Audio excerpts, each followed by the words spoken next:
treated like dirt while they idolized my brother. I missed the cruise and then. My name is Jenna, and growing up in a suburban neighborhood just outside Austin, Texas, I gradually realized that my brother Michael and I were living in two separate worlds under one roof. From an early age, it became clear that our parents adored Michael unconditionally while I often felt like I was on thin ice. Back in high school, the disparity in how we were treated wasn't immediately obvious, but little by little, I began to feel the sting of unfairness with every interaction. I remember one particular incident in sophomore year. Michael had gotten into trouble. He was caught selling some over-the-counter pills to help him cope with stress. It was a rough phase, but our parents handled it with surprising ease. They sat him down, offered understanding, and promised to help him get back on track, assuring him that it was just a bump in the road. Meanwhile, I had experimented with marijuana a couple of times, something far less serious than what Michael was involved in. When news of my mistake reached my parents, the reaction was immediate and harsh. Mom and Dad seemed to treat me as if I had committed a grave sin. The disappointment in their eyes cut deeper than any punishment. I was reprimanded not just for the act, but as though I'd shattered their expectations entirely. These experiences weren't isolated incidents. Over the years, I noticed a consistent pattern. Michael, despite occasionally straying into questionable behaviors, always seemed to bounce back with our parents' support and encouragement. They praised his resilience, his apparent potential, and his ability to overcome adversity.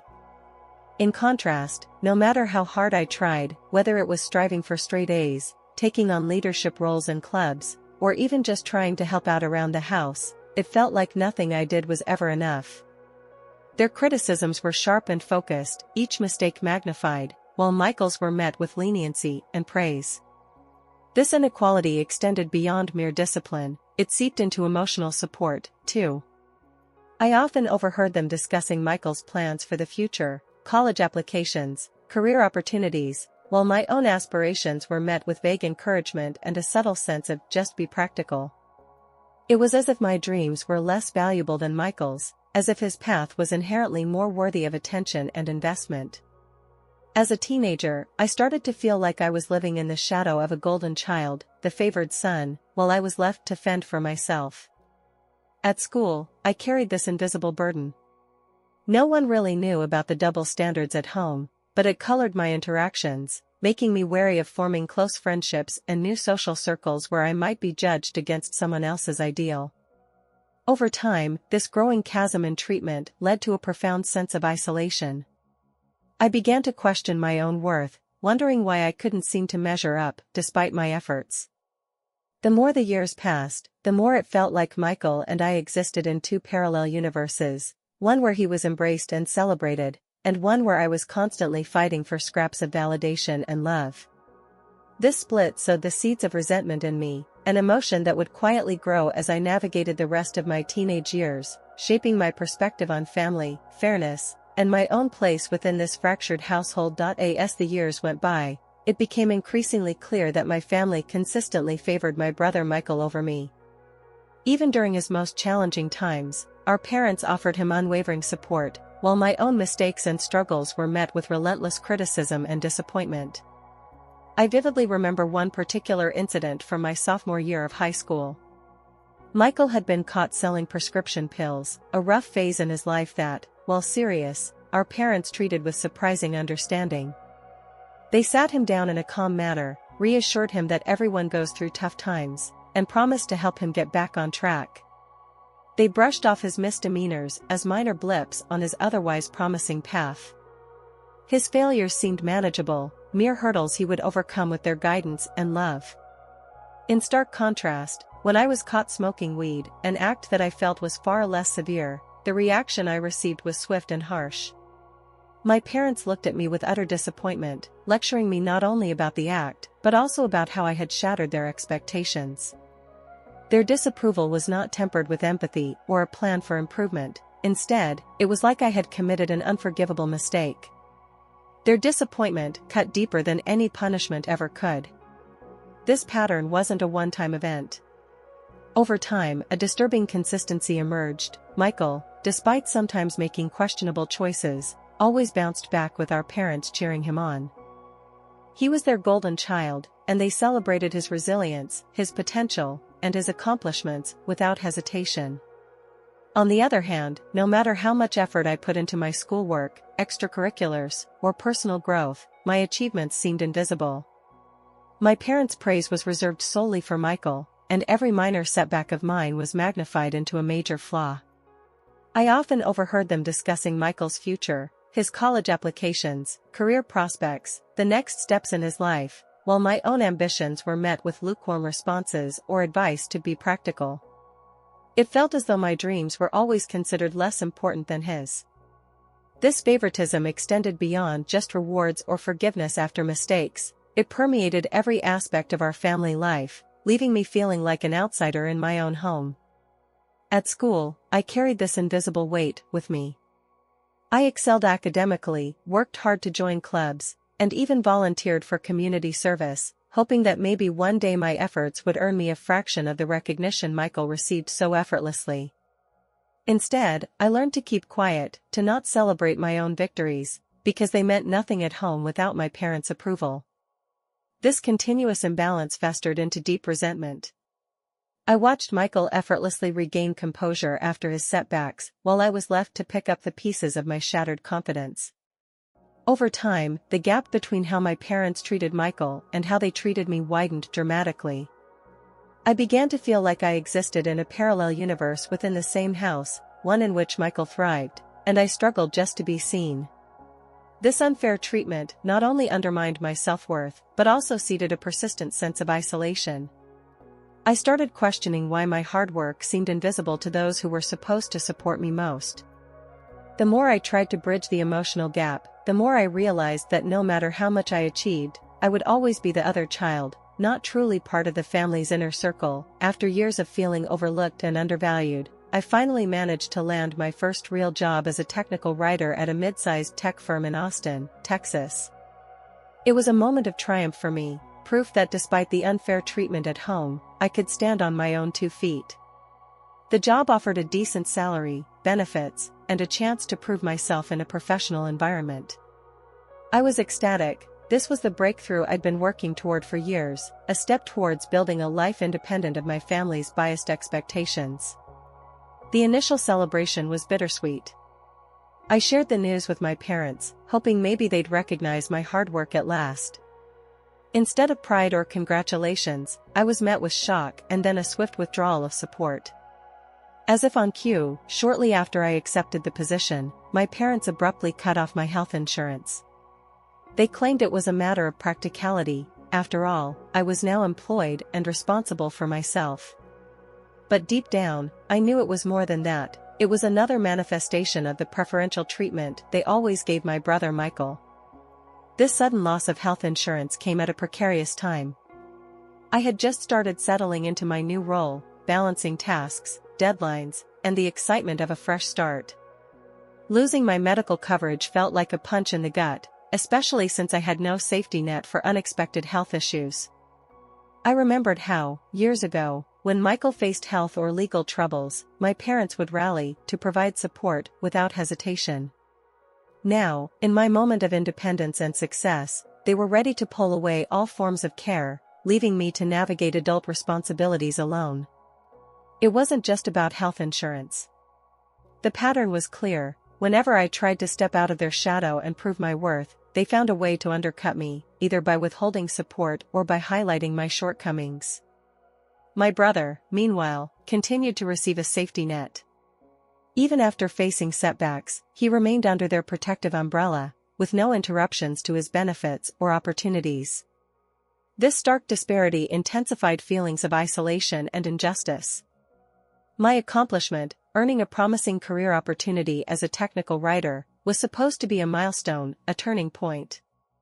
Yet, instead of being celebrated, it became another instance where I was reminded of how little my parents valued my efforts. The contrast was jarring. I was stepping into adulthood with pride in my accomplishments, while my brother still basked in the undivided attention and care of my parents, regardless of his failures. I tried reaching out to them to discuss the situation, but the conversation quickly veered off into platitudes about growing up and facing challenges head-on. It was clear they had no intention of genuinely acknowledging the inequality I felt or offering support. Their disinterest was as palpable as the cold withdrawal of my insurance, reinforcing the bitter reality that my successes didn't matter as long as Michael remained the family's golden child. This moment marked a crucial turning point. It forced me to confront the fact that I couldn't rely on my parents to cheer me on anymore. Instead, I would have to build a new support system, find resources independently, and learn to stand on my own. The sting of their neglect lingered, but so did the resolve to carve out a life where my achievements were mine alone, without the shadow of favoritism darkening every success. After landing my first job as a technical writer, I felt like I was finally breaking free from the toxic patterns of my family. However, life took an unexpected turn when the company downsized in early 2023. I was laid off, and suddenly, the stability I had worked so hard to achieve was gone. With no income and mounting bills, I had no choice but to move back home to Austin, Texas, where I had grown up. Returning to my childhood home was a bitter pill to swallow. I thought going back would at least provide a temporary refuge from financial hardship, but my parents' reaction was far from welcoming. Almost as soon as I walked through the door, my parents made it clear that my return came with strings attached. They demanded that I pay them $10,000 in back rent, a staggering sum that they claimed I owed for the months I had been living under their roof without contributing enough financially. The shock of their demand was almost too much to bear. When I first learned about this supposed debt, I remembered their promise that I could stay until I got back on my feet. They never mentioned rent as a condition, so this sudden claim felt like a trap. It became glaringly obvious that my parents were exploiting my vulnerable situation. Instead of offering support or empathy, they saw an opportunity to squeeze money out of me now that I was independent, ironically proving how much they valued me only when it was convenient. What hurt them most was the underlying threat that accompanied this demand. I sensed that if I resisted or questioned the demand, they would not hesitate to confront me aggressively. My parents had a long history of reacting poorly to any sign of defiance, and the looming confrontation felt like an inevitable consequence of challenging their authority. The pressure to comply with their financial demands was immense. Any sign of hesitation could spark a confrontation that I wasn't emotionally prepared to handle.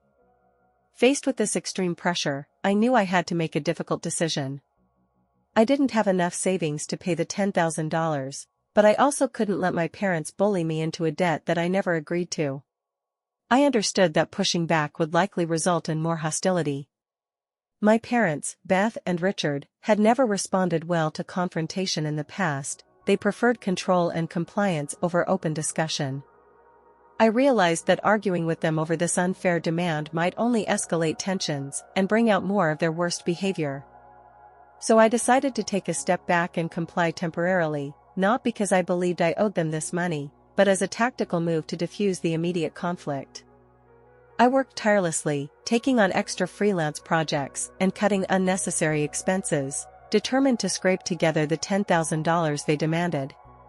Every cent saved was another notch in my effort to reclaim some semblance of control over my life. This period was filled with quiet resentment, knowing I was fueling a system that had always devalued me, but it also steeled my resolve. As I painstakingly paid off the debt by September 2023, I realized this ordeal was a stark reminder of the toxic financial dynamics that had plagued my relationship with my parents.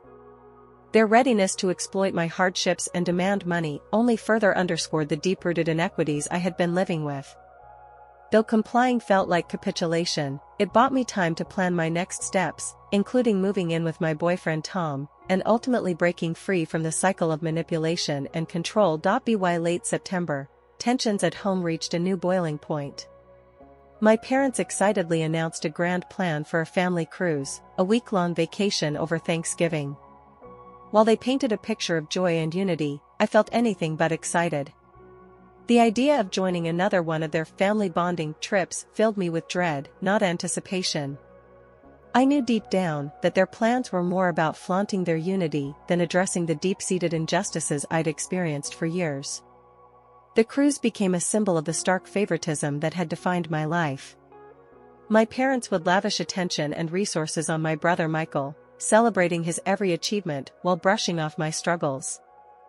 Now, they were planning a luxurious getaway that, given their history, would likely cater to Michael's whims more than mine.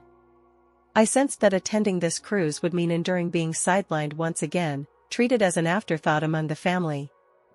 One afternoon, while discussing travel plans at the dinner table, my mom's face lit up as she spoke about all the fun we'd have together.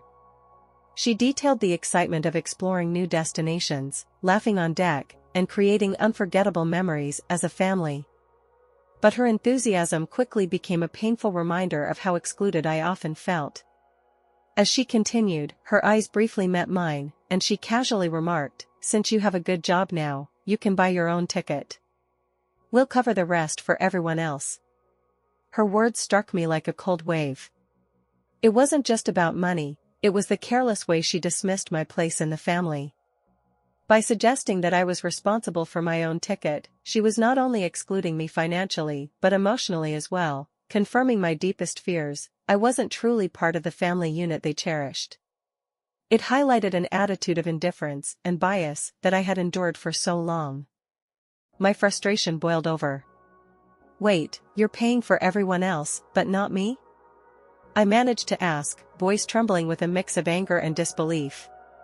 Mom waved her hand dismissively, as if my shock was trivial. "It's not about the money, sweetie," she responded, her tone patronizing. "You should be grateful just to be on the boat, even if it's a small cabin. It's a once-in-a-lifetime opportunity for family bonding." Her justification was as hollow as it was condescending. The idea of being satisfied with a windowless, cramped cabin while Michael enjoyed a spacious suite made no sense to me. It wasn't about the cost or the cruise itself, it was about fairness, inclusion, and respect, none of which I felt. The conversation at the dinner table ended with me storming out, fuming and overwhelmed by the sheer hypocrisy of it all. My mother's nonchalant remarks, combined with the ongoing pattern of favoritism, pushed me to a breaking point. That night, I found solace in Tom's supportive presence. He listened as I vented my frustration, confirming that I didn't owe my parents loyalty just because they were family. For the first time in a long while, I felt a glimmer of empowerment. I realized that saying no to the cruise wasn't selfish, it was an act of self-preservation. As the days passed, the nerve-wracking anticipation of the cruise faded into a calm determination. I knew I wouldn't be going on that trip. Instead, I focused on my own plans and relationships, choosing to step away from an environment that made me feel undervalued. This refusal marked a significant milestone. For the first time, I was putting my feelings and needs above the expectations and demands of a family that had never truly cared for me. After wrestling with the idea of joining the family cruise, I made a resolute decision: I would not go. The more I thought about it, the more evident it became that I wasn't truly invited on this trip. My exclusion was a deliberate act born out of favoritism and prejudice. While my parents excitedly planned activities for Michael and the rest of the family, I felt like a peripheral figure whose presence wasn't genuinely desired. This painful realization spurred me to take control of my own future. Not going on the cruise meant more than simply skipping a vacation, it symbolized my refusal to accept being marginalized. That choice gave me a surprising sense of relief and a newfound resolve. I decided that instead of trying to fit into a family narrative that never welcomed me fully, I would start crafting my own story. This was my chance to break away from patterns that held me back and to prepare for a life truly on my own terms. I began by actively planning my departure from the home that had long felt like a gilded cage. I reached out to friends, researched affordable housing near the university I planned to attend, and mapped out a realistic budget to support myself financially. The process was both liberating and daunting, liberating because I was finally steering my own ship, and daunting because it meant stepping into the unknown without the safety net I'd grown accustomed to. With every conversation I had with roommates or landlords, with every online application I filled out, a part of me felt empowered. I was no longer asking for permission or waiting for someone else to validate my choices. I was actively shaping my future.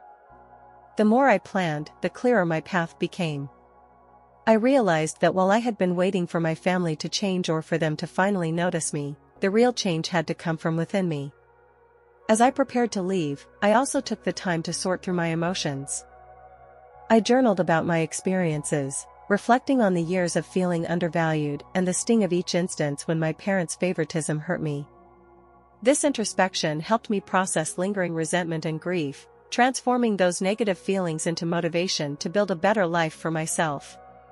Packing my belongings felt symbolic, each box filled represented another step toward independence.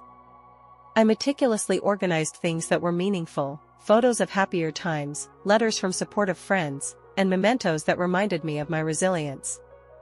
These items became anchors, reminders that I wasn't defined by my family's neglect, but by my own strength and determination.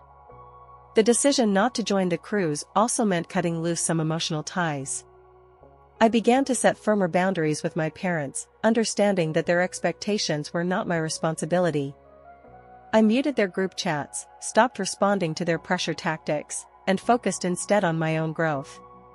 This was challenging. Years of conditioning made it hard not to seek their approval, but the more I practiced, the more confident I became in prioritizing my well-being. With each step I took away from that toxic environment, I felt lighter. I was finally preparing to embark on a journey that belonged solely to me. No longer tied down by my family's unfair expectations, I was ready to define my path, pursue my dreams, and create a life that reflected my own values. The future was uncertain, but for the first time, uncertainty felt like an opportunity rather than a burden. After deciding not to join the family cruise, a profound sense of liberation washed over me. The weight of unmet expectations and constant comparison had finally lifted, replaced by an inner strength I hadn't realized I possessed. For the first time in years, I felt in control of my choices, and that feeling was both exhilarating and empowering. In the quiet moments following my decision, I reflected on how much I'd grown from years of feeling like an outsider in my own family. No longer burdened by the need to please my parents or live up to a standard that was never meant for me, I discovered a newfound confidence. I realized that my worth wasn't tied to their approval, it came from within. This shift in perspective marked a turning point. It wasn't about proving them wrong anymore, but about affirming to myself that I deserved respect, love, and a life of my own choosing. Throughout this journey, Tom remained my steadfast support. His unwavering encouragement and gentle reminders that I was worthy reassured me that I wasn't alone. He listened to my fears and celebrated my small victories, providing a safe space where I could truly be myself without fear of judgment or favoritism. With Tom by my side, I began to see the world differently, not as a place where I had to constantly fight for recognition, but as a landscape full of opportunities waiting for me to seize. As I continued to prepare for my new life, practical steps became symbolic milestones of my independence. I signed the lease for a small apartment near my college, met new roommates who shared similar aspirations, and even started budgeting my finances carefully. Each of these actions reinforced the belief that I was capable of building a future on my own terms. The process of setting up my space, choosing furniture, hanging pictures, and decorating with reminders of my journey, transformed my anxiety into excitement. I was no longer planning a life dictated by others, I was crafting a personal sanctuary that reflected my values and dreams. The more I invested in my independence, the more I felt a sense of belonging, not to a family that never truly saw me, but to a community of friends, mentors, and supportive individuals who appreciated me for who I was. I began to attend social gatherings without the shadow of familial pressure looming over me, and I found myself sharing laughs and stories without the need to compare myself to anyone else. This shift was subtle, but significant. I realized that I didn't need to prove my worth to anyone anymore, because I had finally convinced myself. By prioritizing my needs and setting boundaries, I transformed my outlook. That crucial moment of refusing to join the cruise was not just a defiant act against my parents, it was the catalyst for a deeper change within me. I began to trust my instincts, recognizing that my feelings and dreams mattered. I felt an inner peace that I had never experienced, a calm assurance that I belonged in my own story, that I was enough just as I was. In the end, this newfound freedom was more than just a feeling, it was a commitment to myself. I was ready to step into this new phase of life, embrace my independence fully, and build a future that reflected my true self, without the weight of unfair expectations dragging me down.